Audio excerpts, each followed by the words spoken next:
आइए चर्चा की शुरुआत करते हैं, लेकिन उससे पहले आप लोग बताइए, दिल्ली वाले दिल्ली का सीएम जानना चाहते हैं, नहीं जानना चाहते हैं? हाथ उठाइए अगर आप चाहते हैं जल्दी से जल्दी पता चले सरकार कौन चलाने वाला है। देखिए बहुत लोग हाथ उठा रहे हैं। सीएम का पता नहीं, मंत्रिमंडल का पता नहीं। अभी मोहल्ला क्लिनिक की जांच करेंगे, उसको हम आरोग्य आयुष्मान मंदिर बनाएंगे। इसी के साथ हम यमुना की सफाई को लेकर ये जांच शुरू करेंगे। मतलब पहले हंटर, बाद में सीएम। देखिए, सबसे पहले तो जो असंभव को संभव कर दे उस व्यक्ति का नाम नरेंद्र मोदी है, ये याद रखना। ये जो आज गौरव जी की खुशी छिपाई नहीं छिप रही है। मतलब मैं ऐसा भी सवाल पूछ रही हूँ तो देख देख के मुस्कुराए जा रहे हैं। मतलब गजब खुश है, गदगद है बीजेपी 27 साल बाद। देखिए, ये जो व्याकुलता है कि नाम क्या है, चेहरा क्या है, ये मैं समझता हूँ, लेकिन 27 साल हमने भी इंतजार किया है। और ये सुखद पल केवल भारतीय जनता पार्टी के लिए नहीं आया है, ये जनता के लिए आया है। दिल्ली की जनता जानती है एक एक वादा जो किया है, मोदी है तो मुमकिन है सब पूरा होगा। और एक बात मैं और कह दूं आपसे, मैं सच बताऊं, जो भी चेहरे आपने दिखाए, इस बात पे मुझे नाज है, मुझे गर्व है कि एक एक चेहरा ईमानदार है।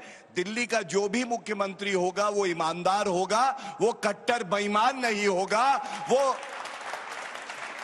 वो बेल पे बाहर नहीं होगा। वो ये नहीं कहेगा कि टू टू पू पू करती गाड़ियां आती थी और जनता खड़ी रहती थी, क्योंकि अब वो यही कर रहा है। वो वीवीआईपी कल्चर का पर्याय बन गया था, वो भ्रष्टाचारी नंबर 1 था, वो शीश महल बनाता था। अब हम जनता के सामने अपना शीश रख देंगे, क्योंकि हमारी सराखों पे कोई बैठेगी तो वो जनता है। एक ईमानदार मुख्यमंत्री दिल्ली को मिलेगा, ये बात बिल्कुल स्पष्ट है। अगर मैं एक बात और कहूं, गर्व की अनुभूति होती है जब हम सुनते हैं कि डोनाल्ड ट्रंप कहता है मोदी जी इज ग्रेट। ये हर भारतीय के लिए गर्व की बात है। और ये विपक्ष को सोचना है, ऐसा क्यों है कि भारत की जनता आशीर्वाद देती है मोदी जी को, और ये कहते हैं चौकीदार चोर है, सांप है, बिच्छू है, नेवला है। आज जनता ने बता दिया है, सकारात्मक राजनीति करोगे तो सेवा का मौका देंगे, नकारात्मक राजनीति करोगे तो नेस्त नाबूद कर देंगे। ये दिल्ली की जनता का संदेश। 1825 दिन आपको मिलने वाले हैं। मैं वही गिन रही थी, 5 into 365। उसमें से 7-8 दिन 10 दिन तो लग गए, निकल गए, ऐसे दिन कम हो रहे हैं। मैं तो बस ये कह रही हूँ कि सरकार तो बनाइए जल्दी से, उसके बाद जो भी करना है करिएगा। ऋतुराज जी, घोटाले होंगे अगर तो जांच होगी, जांच में कुछ निकलेगा। अगर नहीं किए होंगे घोटाले तो फिर डरने की क्या बात है? ये कहना आपके नेताओं का कि टारगेट कर रहे हैं, देखिए अमरतुल्ला खान को अलग फंसा रहे हैं, फला को फंसा रहे हैं। अरे भाई, अगर आपके स्वास्थ्य मंत्री, जो आपके स्वास्थ्य मंत्री रहे हैं, उनके खिलाफ राष्ट्रपति से अनुमति ली गई है, जांच में कुछ निकलेगा तो फिर दोषी होंगे, वरना क्या है, डरना क्या है? सबसे पहले तो देखिए, गौरव भाटिया जी और उनकी पार्टी को मैं बहुत बहुत बधाई देता हूं कि 27 साल के बाद दिल्ली की जनता ने बहुत उम्मीद से आपको चुना है, और आपने बहुत सारे वादे जो दिल्ली की जनता को आपने किया है। हम ये उम्मीद करते हैं कि आप जल्दी से अपना सरकार बनाएं, जल्दी से मुख्यमंत्री का चुनाव करें, कैबिनेट का गठन करें, और जो वादा आपने किया कि पहले ही कैबिनेट के अंदर में हम 2500 रुपया महीना जो महिलाओं को देना है उसको हम पास करेंगे।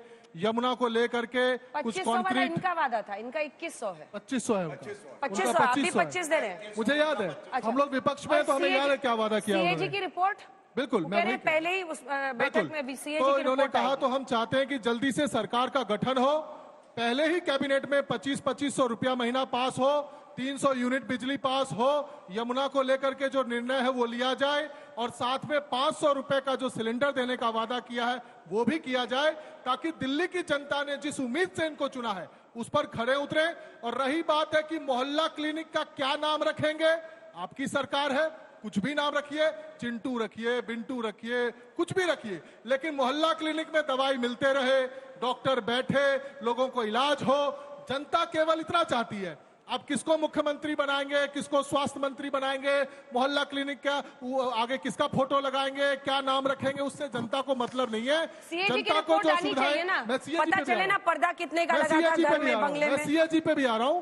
देखो, जनता की जो सुविधाएं थी वो चलती रहे, आगे जो आपने वादा किया है वो जल्दी से पूरा करिए, क्योंकि लोगों ने 27 साल के बाद आपको बहुत उम्मीद से चुना है। जनतंत्र में जनता ही माई बाप होती है। रही बात सीएजी की, तो सीएजी की रिपोर्ट भी आप रखिए, जैसे सीएजी ने गुजरात के अंदर में हो, बिहार में हो, उत्तराखंड में हो, द्वारका एक्सप्रेसवे में हो, आयुष्मान भारत में हो, भारत के टूरिज्म में हो, तमाम चीजों में इरेगुलरिटीज को इंकित किया है। हर राज्य में सीएजी की रिपोर्ट रखी जाती है, सबका जांच हो। जांच करने से कौन रोक रहा है?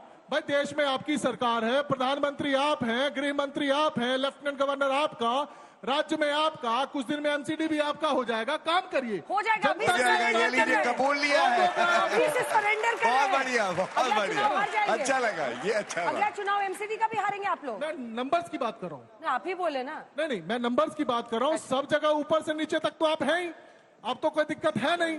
तो काम करो, जनता को मतलब नहीं है कि कौन क्या होगा। आलोक आप जी। काम करिए और लोगों के लिए काम करिए, इतना ही कह रहे हैं बस। आलोक जी, कांग्रेस पार्टी इन नतीजों के बाद कहां खड़ी है? मुझे पता है, मैं नमक और नहीं डालना चाहती, नमक को मसलना चाहती हूँ, लेकिन जीरो पे खड़े, जीरो पे ही रह गए और जीरो ही फिर ले आए। ऐसे स्टूडेंट का किया क्या जाए? आज राष्ट्रीय पार्टी जो दिल्ली में शीला दीक्षित की लेगेसी के साथ रह रही थी, उस पार्टी को दिल्ली में वोट कटवा पार्टी कहा जा रहा है कि 14 सीटों पर आपकी वजह से वो हार गए। देखिए, बहुत ही दुखद है कि दिल्ली को 15 साल तक शीला दीक्षित जी की कांग्रेस की सरकार ने जिस तरह से बनाया था, उस तरह का आज लोगों का भरोसा हमारे अंदर नहीं दिखाई देता है। तमाम लोग ऑफ द कैमरा कहते हैं कि शीला दीक्षित जी ने बहुत काम किया, लेकिन दुर्भाग्य यह है कि दो झूठों के शहंशाह 2014 का और 13 के बाद आए। एक ने बहुत बड़े बड़े नेशनल लेवल पे वायदे किए, एक ने दूसरे ने दिल्ली के मामले में कभी खंबे पे चढ़ के तार काट दिया, कभी कुछ। किसी ने कहा 15 लाख अकाउंट में आएंगे, किसी ने कहा 2 करोड़ रोजगार मिलेंगे, किसी ने कहा सबको घर मिलेगा। लेकिन दुर्भाग्य यह है कि शीला दीक्षित जी जितने मकान बनाकर गई थी, उसके बाद एक भी मकान को अलॉट भी नहीं कर पाए जब तक चुनाव के 6 महीने नहीं रह गए। पहली बार तो एक को आप ही लाए थे, बिल्कुल। जिनको आप झूठे सरदार कह रहे हैं, मैं समझता हूं, आप ही लेके आए थे सरकार मैं में। समझता हूं बिल्कुल पूरी तरह से हमने समर्थन दिया था, हमने एक्सपोज करने के लिए समर्थन दिया था कि जन लोकपाल बिल लेकर आइए। 49 दिन की इनकी सरकार रही, जन लोकपाल बिल नहीं आया। लेकिन फिर हमसे गलती हुई कि लोकसभा के चुनाव में हमने बाकी कुछ मुख्यमंत्रियों और इंडिया गठबंधन के कुछ लोगों के दबाव में हमने इनके साथ दिल्ली के अंदर टाई अप किया, और उसका भी नुकसान हमें भुगतना पड़ा कि जनता का कहीं ना कहीं विश्वास टूटा कि एक व्यक्ति जो एक दारू की बोतल के साथ दूसरी फ्री कर रहा है, उसके साथ हम क्यों गए। जनता ने हमसे सवाल पूछा और जनता के फैसले को हम सर झुकाकर बिल्कुल उसको स्वीकार करते हैं। आगे और मेहनत करेंगे, अपनी बातों को जनता के बीच में लेकर जाएंगे। अब मैं गौरव भाटिया जी की बात से शुरू कर लेता हूं। 32 साल के बाद दिल्ली की जनता ने इनको चुना है। 1993 में चुना था, उसके बाद कभी नहीं चुना। सरकार चाहे 27 साल से ना रही हो, लेकिन जनता ने 32 साल पहले चुना था। 5 साल रहे थे और 5 में 3 मुख्यमंत्री रहे थे। आज ये कह रहे थे कि कट्टर ईमानदार रहेगा। याद कीजिएगा कि 2-3 में से 2 मुख्यमंत्री आपको हटाने पड़े थे, और वो दोनों क्यों हटाने पड़े थे, वो जैन हवाला की डायरियां याद कर लीजिए। अभी आपका समय शुरू हुआ है, आप दिल्ली को अच्छा शासन दें। दिल्ली की दुर्गति हो गई है बिल्कुल। 10 साल में दिल्ली का 11 साल में बेड़ा गर्क हो गया है। दिल्ली की सड़कें टूटी हुई हैं, स्वास्थ्य सेवाएं पूरी तरह से चरमराई हुई हैं। दिल्ली की आबादी पिछले 11 साल में 60 से 65 लाख बढ़ चुकी है। आप स्कूल बनाइए, कॉलेज बनाइए, आपको जो अच्छे काम करने हैं, आप सीवरेज ट्रीटमेंट प्लांट लगाइए, आप मोहल्ला क्लिनिक की जांच कीजिए, आपको जो करना है कीजिए। अच्छा मुख्यमंत्री दीजिएगा। लेकिन फिर मैं कहूंगा कि आसाम के अंदर 42 दिन लगे थे मंत्रिमंडल बनने में, राजस्थान में कई हफ्ते लगे थे। दिल्ली में इतना समय मत लगाइए, लेकिन किसी डम्मी को मत बना दीजिएगा। राजस्थान और मध्य प्रदेश की तरफ से एक दिल्ली का नागरिक होने के नाते मैं रिक्वेस्ट करूंगा। कह रहे डम्मी को मत बना दीजिएगा। देखिए, डमी से याद आया मम्मी की आंखों में तो राहुल गांधी हीरो हैं, लेकिन जनता की आंखों में जीरो हैं, ये जान लीजिए। और मैं श्रोताओं से कहना चाहूंगा, बहुत सीरियस दिल्ली देश की राजधानी के ऊपर डिबेट है। आप ही से सीखेंगे, किसी के मम्मी पापा पे डिबेट नहीं। अभी नहीं। आप लोग ताली बजाते हैं तो सोचिए तो सही किस चीज पे ताली बजा रहे हैं आप। अब आप क्या मोदी जी ने कितने स्कूल बना दिए, कितने कॉलेज बना दिए पिछले 11 साल में? आप बता दीजिए। हो गई जनता, खराब हो गई। हॉस्पिटल का नाम बताइए जो दिल्ली में मोदी जी ने बनाया। अब अभी बताइए ना। ये तरीका अंजना जी ठीक नहीं है। देखिए आलोक जी, रुके। हाँ, देखिए, मैं पुनः वहीं से शुरू करूंगा जहां से छोड़ा था। सबसे पहले रस्सी जल गई, लेकिन बल नहीं गया। अभी भी पूरा वही चल रहा है मामला। राहुल गांधी अरे जब फिर कहूंगा, जब जब आती है नरेंद्र मोदी जी की आंधी, उड़ जाता है राहुल गांधी, याद रखना। और सुनो, तुम 42 दिन का हिसाब लेते हो, 30 दिन का हिसाब लेते हो, मैं तुम्हें बताता हूं, पश्चिम बंगाल में 40 साल से इनकी सरकार नहीं है, उत्तर प्रदेश में 38 साल से इनकी सरकार नहीं है, गुजरात में 35 साल से इनकी सरकार नहीं है, और 2 हैट्रिक लगी। 2 हैट्रिक क्या है अंजना जी, मैं आपको बताता हूं। पहली हैट्रिक लगी नरेंद्र मोदी जी जो भारत का डिस्कशन करना बेहतर रहेगा। बंगाल में हमारी तो नहीं थी, आपकी थी मां। अच्छा ठीक है, पूरा करने दीजिए, तर्क दे रहे हो भाई। अच्छा आप अपनी तमिलनाडु में तो आपकी है बहुत, पिछले 50 साल से। मत हो भाई, आज केरला में भी आप ही की आज है, गुस्सा ना हो, आंध्र में भी आप ही की है, आज गुस्सा, तेलंगाना में भी आप ही की है। यार दिल्ली पे डिस्कशन कर रहे हैं, दिल्ली पे आओ ना, सीरियस इशू है। हाँ उसी पे बोल रहे हैं। सीएम कौन बनेगा, हम कह रहे हैं डमी को मत बनाना। चलिए दिल्ली पे आते हैं, दिल्ली पे आते 2 हैट्रिक बताऊंगा, आप तय करिए कौन सी हैट्रिक बेहतर है। एक हैट्रिक नरेंद्र मोदी जी ने लगाई, 62 साल बाद 3 बार लगातार कोई प्रधानमंत्री बना तो नरेंद्र मोदी जी, और 3 प्रदेश के चुनाव मैं बताता हूं। हरियाणा हम जीते, कह रहे थे कांग्रेस भाई जीतेगी। दिल्ली के सीएम पे महाराष्ट्र बात कर लो हम यार, जीते, दिल्ली पे डिबेट और तीसरा दिल्ली जीते। दिल्ली दिल्ली कर रहे हैं, दिल्ली तो इनका ये हाल कर बताइए ना, दिया। 2 मुख्यमंत्री दिल्ली के क्यों हैं, जरा बताइए। अरे आलोक माइक नीचे कीजिए प्लीज, प्लीज बात मानिए सर। बौखलाए आप हुए हैं, राजस्थान और मध्य प्रदेश को कौन बौखलाए लेके आया? हुए हैं, आप ही तय कर लो, सब आप तय कर लो। केवल ही कह रहे अब हैं, रुक दिल्ली जाइए। पे बोलूंगा, अब दिल्ली पे बोलूंगा तो देखिए मैदान छोड़ के भाग जाएंगे। जल्दी दूसरी हैट्रिक क्या है, रुकिए रुकिए, डबल हैट्रिक क्या होती है आप बताता हूं। अब सुनिए कांग्रेस की। पहला, इतने अंडे इन्होंने निकाले हैं कि मुर्गी नहीं देती है, राहुल गांधी ने दिए हैं विधानसभा में 3 बार से अंडे। भाषा का इस्तेमाल बिल्कुल अंजना जी, किस तरह की भाषा का इस्तेमाल कर रहे हैं? बिल्कुल नहीं, आप एक सांसद के लिए लीडर ऑफ अपोजिशन ने अंडे दिए, क्या भाषा इस्तेमाल करवा रहे हैं? चौकीदार चोर है क्या था बताओ? बिल्कुल इज्जत दी थी, चौकीदार चोर है, बेकार की बात करते हैं। संसद से किस तरह की भाषा का इस्तेमाल होना चाहिए इनको पता ही नहीं, इसीलिए 0 आते हैं। और इनको श्राप लगा है सारी जनता का, जब तक ये 0 आएगा दिल्ली में देख लीजिएगा अगले 40 साल भी। मैं बता रहा हूं, श्राप है ये, श्राप है तुम्हें, श्राप है तुम्हें। जिस दिन राहुल गांधी माफी मांगेंगे कि चौकीदार चोर है, एक चुने हुए प्रधानमंत्री के गलत कहा था, वादा करता हूं कि एक शब्द कभी राहुल गांधी के लिए हम लोग गलत के लिए माफी आज तक नहीं मांगी है। उन्होंने सुप्रीम कोर्ट का रेफरेंस देने के लिए माफी मांगी। अंजना जी आप वकील हैं, आप झूठ बोलेंगे मैं रोकूंगा। अरे शुभ रही है, चलिए हो गया आपका। अब सुनिए, ये गलतियां किसने करी ये बता दे। शीला दीक्षित भ्रष्टाचारी हैं, उनके घर में 10 एसी चलते हैं, अरविंद केजरीवाल ने कहा था। क्या मजबूरी थी, लोकसभा चुनाव एक साथ इलू इलू कर रहे थे, हमने तो नहीं कराया था। तुम्हारी इसीलिए विश्वसनीयता नहीं है क्योंकि तुम शीला दीक्षित का भी सम्मान नहीं रख सके। जेडीयू के नीतीश कुमार जी ने मोदी जी के लिए क्या क्या कहा है याद है?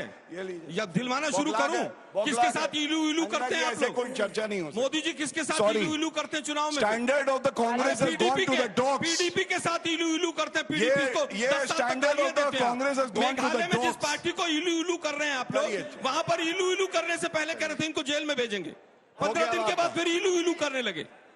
चलिए देखिए इनकी दिक्कत क्या है मैं बताऊं ना, मेघालय में बताइए ना। आज की डेट में ये नेचुरली करप्ट पार्टी महाराष्ट्र की फिर 15 दिन बाद इलू इलू करने लगे। 0 सीट क्या बताता है? 0 सीट मैंने कहा हमने स्वीकार करते। ओहो, अरे स्वीकार नहीं है, 0 सीट आएंगी तो क्या है? 0 सीट आएंगी तो घमंड तो बीजेपी वही वालों को है। बैठा के शो फिर आपके करेगा। साथ वही तो प्रॉब्लम ऐसा ही है, है। जब तक रोना धोना नहीं कीजिएगा ना, विक्टिम कार्ड नहीं खेलेगा, आपका कुछ नहीं हो सकता है। राजनीति में यह आवश्यक है कि नेतृत्व ऐसा हो गंगा जल की तरह पवित्र जैसे नरेंद्र मोदी जी, जो इनके पास है नहीं। भ्रष्टाचारी है राहुल गांधी, बेल पे बाहर है, सोनिया गांधी बेल पे बाहर है। दूसरी बात, विचारधारा अडिग। हमने कहा अनुच्छेद 370 संशोधित करेंगे, ये तंज कसते थे कर नहीं सकते हैं, हमने करके दिखाया। अब हमने कहा यमुना साफ होगी, केजी से पीजी तक शिक्षा मिलेगी, स्वास्थ्य होगा, शिक्षा होगी। जनता को विश्वास है कि ये होगा, दिल्ली बदल के रहेगा। और आज मैं कहता हूं, यमुना जी को साफ करने का एक टाइमलाइन आप भी बताइए जरा, आज जनता सुन रही है, रिकॉर्ड हो रहा है। बिल्कुल कहूंगा, टाइमलाइन मैं बिल्कुल बताता हूं। देखिए सिर्फ इतना कहूंगा, 5 साल पहले आज तक के स्टूडियो पे आया था, 2020 के परिणाम आए थे, आपको मालूम है, सारे प्रवक्ता भाग रहे थे, हम लोग आए, हमसे ऐसे खड़े आप लोगों ने प्रश्न पूछे, हमने कहा कोई बात नहीं, हमें सीख मिली है, हम मेहनत करेंगे। यही जनता है जिसने हमें आशीर्वाद दिया, हम दोबारा आए। और ये सीख आज इसलिए मैं कह रहा हूं, कांग्रेस के कितने प्रवक्ता जो हमें गाली देते थे, चुनाव के परिणाम आने के बाद आए नहीं, और यहां वे ऋतुराज जी हैं, मैं इनका सम्मान करता हूं, जो भी हो जाए, चुनाव हारे हैं लेकिन कम से कम अपनी पार्टी के लिए हारे। कितने प्रवक्ता गायब हो गए। तो ये कहने की बात यह है कि आप तत्परता से सिर्फ जनता की सेवा करते रहिए, अपनी गलतियों से सीखिए, आगे बढ़िए, जनता का आशीर्वाद जरूर मिलता है। आज झाजी का एकदम भाव ही तो अलग सही है। बात है, झाजी का भाव ही अलग है। मैं नाम नहीं ले रहा हूं किसी का, लेकिन ये मैं जानता हूं जल्दी से ये जवाब दे सच्चाई। लीजिए, उसके बाद कुछ सवाल इधर से ले। देखिए, जनतंत्र में जनता ही माई बाप होती है। जनता ने हमें 10 साल का सेवा करने का मौका दिया और जनता ने हमें कहा है कि भाई इस बार आप विपक्ष की भूमिका निभाइए। मैं एक बात की गारंटी आपको दे सकता हूं कि दिल्ली में हम एक मजबूत विपक्ष बनकर के दिखाएंगे आपको, और जितने भी वादे भाजपा ने किया है जनता से, वो सभी पूरे हो, इसके लिए हम लोग संघर्ष करेंगे और एक सकारात्मक विपक्ष की एक कंस्ट्रक्टिव भूमिका हम लोग निभाएंगे। और देश को अच्छा विपक्ष कैसा होना चाहिए, मजबूत विपक्ष कैसा होना चाहिए, इसका भी एक मॉडल पेश करके बताएंगे। ठीक है, सवाल करिए। अपना नाम और कॉलेज भी बता दीजिएगा जरा। मैं उज्जवल अग्रवाल हूँ, मैं डीएमई कॉलेज नोएडा से हूँ। मेरा आपसे आम आदमी पार्टी से सवाल है कि जो दिल्ली में इस बार उनकी सरकार गिरी है, क्या लगता है उन्हें सबसे बड़ा कारण है कि उनकी सरकार इस बार नहीं आ पाई और बीजेपी इस बार जीती? सबसे बड़ी वजह आपकी नजर में? देखिए, मैं एक छोटी सी बात कहना चाहता हूं। गिरते हैं सह सवारे मैदान जंग में, वो तिल्फ क्या गिरेंगे जो घुटनों के बल चलते हैं। तो जब आप अच्छा काम करते हैं, आपने देखा कि इस बार भी 43.6% वोट शेयर है हमारा, 2% कम है। हम लोग भी इसकी एनालिसिस कर रहे हैं कि भाई कहाँ कहाँ सुधार की गुंजाइश है। वजह क्या समझ में आई? आप लोगों ने एनालिसिस किया है? जाहिर सी बात है, देखिए कुछ ना कुछ तो सुधार की गुंजाइश है, कुछ ना कुछ कमियां भी रही होगी। सेवा में जो भी कमियां रही है उसकी एनालिसिस कर रहे हैं, उसको ठीक करेंगे। लेकिन एक चीज मैं कहना चाहता हूं, अरविंद केजरीवाल जो हैं भारतीय राजनीति के सचिन तेंदुलकर हैं। एक मैच में खराब परफॉर्म करके वो खाली नहीं बैठेंगे। आपको मैं थोड़ा सा इतिहास बता दूं, 2013 में हमारी सरकार गिरी थी, उसके बाद लोगों ने कहा कि अरविंद केजरीवाल खत्म हो गए। 2014 में हारे, लोगों ने कहा अरविंद केजरीवाल खत्म हो गए। 15 में लैंडस्लाइड विक्ट्री के साथ आए थे। 2017 में पंजाब में 22 सीटें आई थी, हार गए थे हम लोग, लोगों ने कहा केजरीवाल खत्म हो गए। 2022 के अंदर में लैंडस्लाइड विक्ट्री के साथ पंजाब में आए थे। इसके साथ ही 10 वर्षों में मात्र राष्ट्रीय पार्टी बनने का रिकॉर्ड किया है।